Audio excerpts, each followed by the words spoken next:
¿Qué tal? ¿Cómo están amigos y amigas de esta comunidad? Como siempre un gusto, como siempre un placer que nos acompañen. El inquilino de la Casa Blanca, Donald Trump, anunció la publicación de 80.000 páginas de archivos sin editar sobre el asesinato del expresidente John F. Kennedy, después de que durante la campaña electoral prometiera desclasificar los documentos vinculados a este caso. La hora llegó, efectivamente se han comenzado a dar ya estos documentos y comienzan a señalarse diversas participaciones de la CIA, del Mossad, en fin.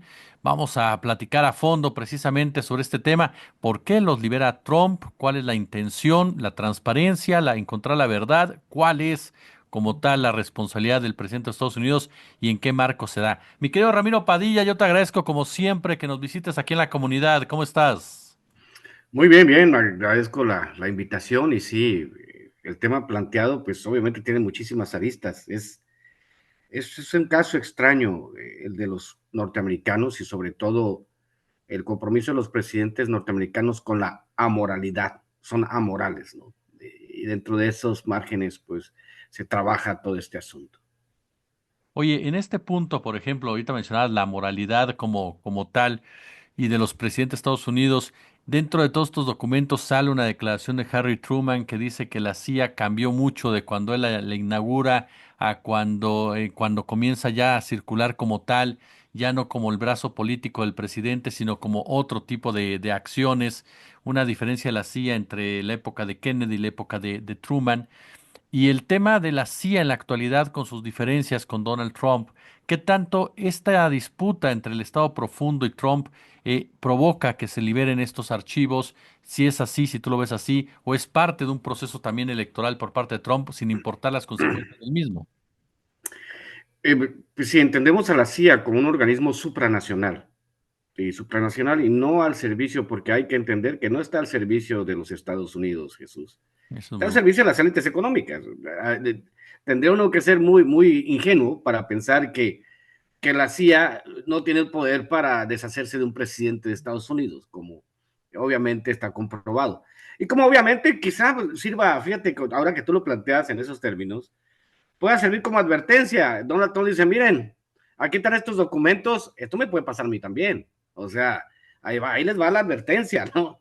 Como decía nuestro gran presidente del periodo que no voy a mencionar su nombre, ustedes infieran quién es el gran presidente cabecita de algodón que dijo, este es mi enemigo, este también, ¿no? Él lo señalaba, había una manera como indirecta, ¿no? Hiperbólica de señalar quiénes eran tus enemigos. Obviamente, en Estados Unidos sí estamos viendo que hay una circunstancia en la cual se está diciendo, el pleito somos ellos y nosotros, aquí están los dos bandos, obviamente definidos, y esos dos bandos, en la cual también te digo, me creo Jesús, no hay buenos, eso también platicaba ayer con un amigo la noche, un amigo de Guadalajara, en esta batalla la gente percibe que, que hay quien quiere salvar al mundo y hay quien lo quiere destruir. No, no, ambos bandos quieren destruir al mundo. Lo que pasa es que unos lo quieren destruir de una manera, otros de otra.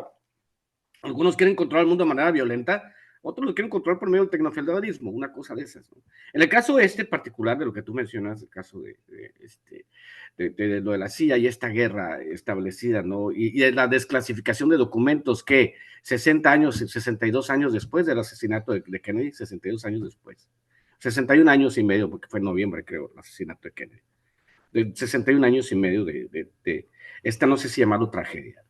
Porque obviamente en el papel, los presidentes norteamericanos son indistinguibles políticamente una vez que ejercen el poder.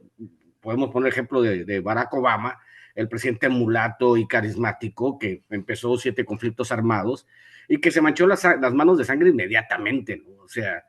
Fue responsable de muchas barbaridades alrededor del mundo, pero pues era un moreno carismático. O sea, en ese sentido, el asunto de la división de los intereses entre el Estado profundo o entre el complejo militar industrial, para llamarlo de alguna manera, porque es un entramado de instituciones que son supranacionales, no son solo los Estados Unidos, ¿no? Hay organizaciones en otros países que son muy poderosas. Esa es la parte, ¿no? Mi querido Jesús, que uno debe de más o menos entender y en qué circunstancia funciona. No tengo que de repente, cuando Donald Trump dice, ¿sabes qué? Voy a desclasificar estos documentos, probablemente se está curando en salud, ¿no? O se está poniendo los guaraches para no espinarse. Es este juego que obviamente algunos dirían que es no sé, como que lo hace, como que no lo hace por diseño, como que es arrebatado, pero yo no veo ningún tipo de arrebato en estas circunstancias medidas en las cuales se van midiendo, se van mostrando las cartas, ¿no? Como que en un juego de cartas, tienes varias cartas tapadas y destapas una. Dice, pues ahí te van los expedientes de Kennedy, ¿no? Entonces ahora le toca a los otros cuates que están enfrente destapar alguna de sus cartas. Es como un juego medio extraño que se juega en varios niveles, nivel retórico, nivel propagandístico, en el nivel de la amenaza hacia algún tipo de conflicto militar. Son varias cosas, ¿no? Porque el conglomerado de intereses que maneja Estados Unidos, pues es muy complejo o sea, el norteamericano en general no duerme viendo cómo darle lata al mundo, ¿no? Cómo, a ver, Estados Unidos es un país que su primera su primera política exterior es asegurarte de que no estés a gusto, ¿no? Amenazarte con algo, tener, como dice el dicho, mi querido Jesús, ¿no? ¿Por qué no hay golpe de Estado en Estados Unidos? Pues porque no hay embajada de Estados Unidos en Estados Unidos, ¿no? Entonces, por lo demás, siempre hay esta circunstancia en los Estados Unidos como policía del mundo, pretende matar a todos. O sea, date cuenta, lo que pasa es que Donald Trump es más claro al decir, me voy a robar Groenlandia, Canadá va a ser el próximo estado de México, desde Estados Unidos, México, carteles terroristas y los vamos a invadir, del canal de Panamá tiene que regresar. Ahora él lo dice de manera clara, pero antes no te lo decían, pues, antes nomás lo hacían. O sea, por eso te digo que de repente, pues lo decía ayer el gran economista, el maestro doctorazo Oscar Rojas en el programa que tuvimos anoche, el economista de Azufre, decía, es que nunca nos imaginamos ver a Estados Unidos como ya no el imperio, ya no es el imperio, o sea, nos tocó ver no sabemos, o sea, no le podemos dar a Jesús todavía la fecha de extinción del imperio, no sabemos, no sé cuándo se extinguió el imperio de Estados Unidos, pero sí sabemos que dejó de existir.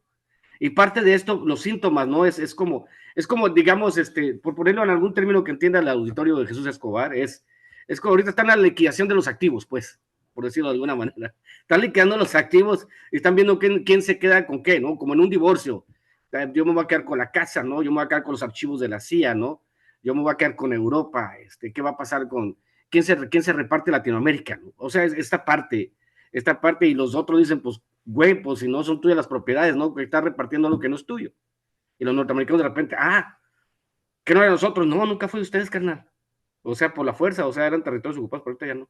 Entonces, por eso te digo que de repente sí es como que es una circunstancia muy rara la que estamos viviendo, Jesús. No pensé, yo lo he dicho, son tiempos estelares para estar vivo, porque no imaginamos jamás que Estados Unidos fuese a dejar de ser un imperio en tan corto tiempo, ¿no? Y que son como los personajes de la novela de Pedro Páramo. Ya están muertos, todavía no se han enterado, nada más, ¿no?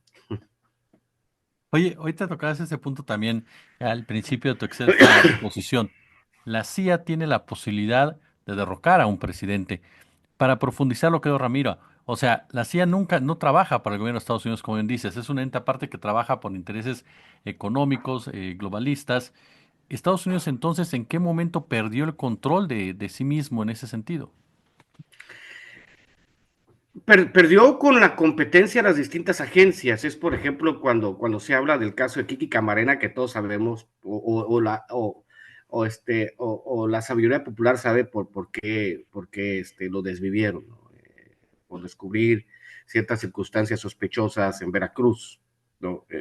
Hay un enfrentamiento, había un enfrentamiento claro, cuando uno piensa que el FBI, la CIA y la DEA, ¿no? Son amigazos y se comparten información, pues no funciona. Y eso me lleva a lo kafkiano, Jesús, ¿no? Lo kafkiano que es que las burocracias, por su propia naturaleza, necesitan la expansión, ¿no? La DEA, por ejemplo, no nació para acabar con el negocio de las drogas, sino para administrarlo. ¿Para qué nos hacemos locos, no? O sea, Claro. si en México se manejan 30,000, 40,000 millones de dólares del dinero de las drogas, pues eso multiplícalo por 10, es el volumen del negocio en Estados Unidos, porque nosotros somos mayoristas y ellos son minoristas, ¿no? Y la venta al menudeo, pues obviamente te genera 10 veces más. No solo eso, sino también uno entiende, ¿no? Este caso, la financiación, tú sabes, los casos desde los 70 del Irán Contras, ¿no? Por ejemplo, uno de los más grandes genocidas del siglo XX, que está al tamaño, está a la altura de Stalin, se llama Henry Kissinger. y murió a 100 años, ¿no? Murió a 100 años en su casa y aplaudiéndole, ¿no? George Bush, que mató millones de iraquíes, termina su periodo y le inauguran una biblioteca con su nombre y le pregunta a qué se dedica. No, pues pinto cuadritos en mi finca, ¿no? Kennedy y su familia, pues que no sé qué fijación tendrán. Yo creo que el papá o el abuelo de Kennedy también regenteaba prostíbulos como lo regenteó el abuelo de Trump, ¿no? O sea, no sé qué tienen que ver los prostíbulos con el ejercicio de la presidencia en Estados Unidos, pero hay varias historias que confluyen, ¿no? La trata de blancas por medio, en el sistema cultural y político de Estados Unidos, ¿no?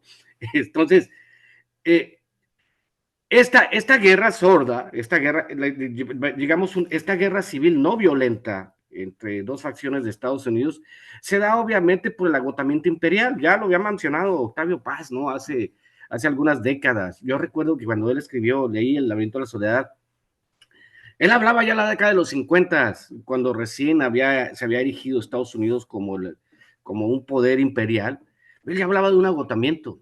La aventura de la soledad, no sé si en el logro filantrópico, en los ensayos que hizo, ¿no? O en este que tengo por aquí, en el itinerario de Octavio Paz, ¿no? O sea, él ya hablaba de estas circunstancias de este agotamiento, ¿no? Es un imperio que se agotó demasiado rápido, ¿no? Roma duró cientos de varios siglos, ¿no? Inglaterra también duró un poco más que los Estados Unidos de los últimos 80 años, como ente victorioso de la Segunda Guerra Mundial hasta aquí. O sea, el agotamiento es porque la suma de intereses parece que ya no convergen. Entonces hay dos visiones del mundo, y estas dos visiones del mundo obviamente ha sido un periodo de incubación en que estas dos visiones del mundo se han ido separando. Entonces de repente al separarse se encuentran conflictuadas, ¿no? Y obviamente pues los nombres que le puedes dar al brazo ejecutor, ¿no? El brazo ejecutor de estas élites económicas que es la CIA, ¿no? Y el otro brazo ejecutor que puede ser la DEA, ¿no? O el brazo ejecutor que puede ser estos varones de la tecnología que buscan otra visión del mundo.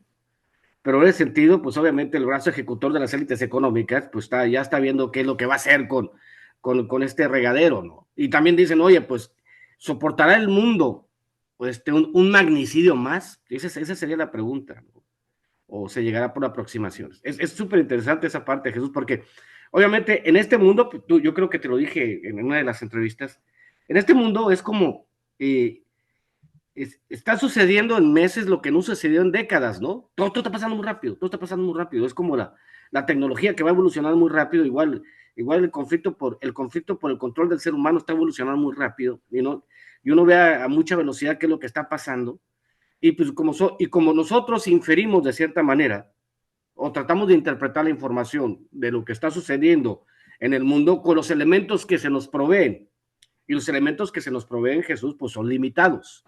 Quisiéramos nosotros ser insiders, ¿no? Sentarnos adentro de ahí y decir, a ver, cabrón, a ver, ¿cómo está el pedo? ¿Por qué traes bronca con él, no? Y que te diga, no, pues la bronca es esta. Pero nosotros vemos por sus acciones, más o menos, es como una pelea de boxeo, estás interpretando, ¿no? Lo que pasa es que antes en esa pelea de boxeo, pues estaba narrada por Televisa, ¿no? Y el que iba perdiendo iba ganando, el que iba ganando iba perdiendo, ¿no? Y el referee estaba a favor de uno, o sea, o era un partido de la América, ¿no? Donde la América perdió 4-0, pero fue el protagonista del encuentro, ¿no? Eran cosas así, ¿no? En esta narrativa que habían construido.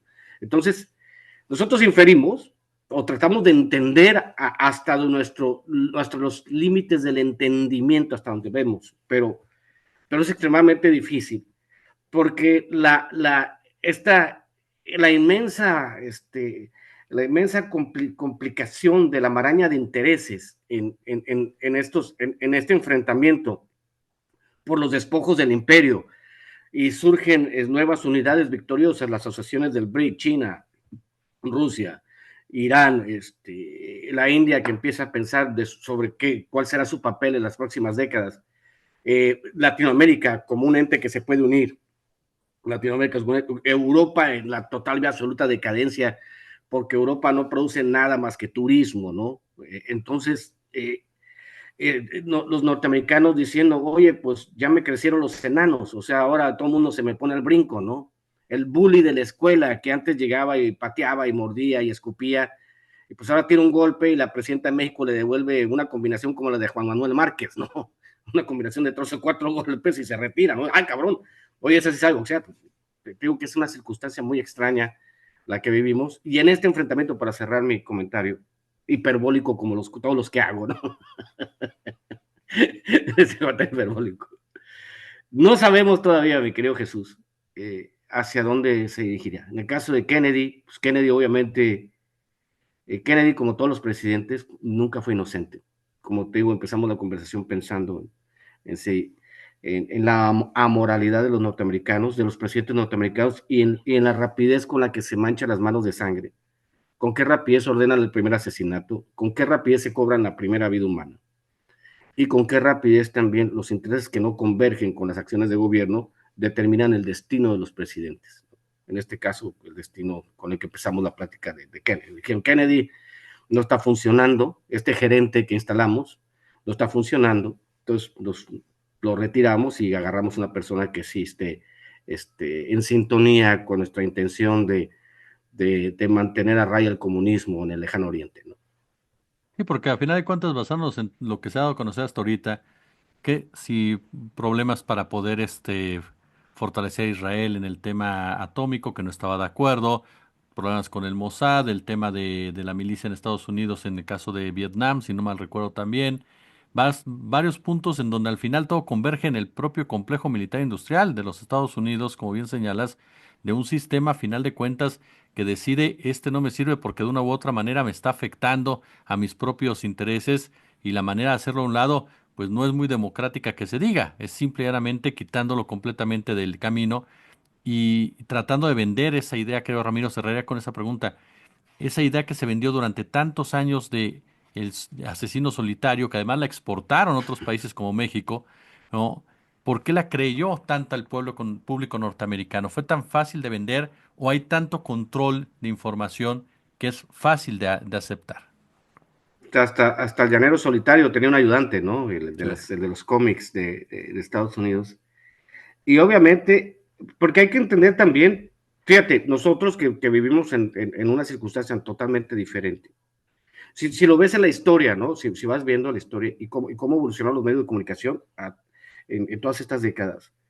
Para nosotros, obviamente, podemos deducir, sin ser expertos en ello, que pues no había ningún asesino solitario. ¿Por qué mataron a Lee Harvey Oswald, no? Lo mataron a los 2 días para que no hablara. Él no tiene nada que ver, ¿no?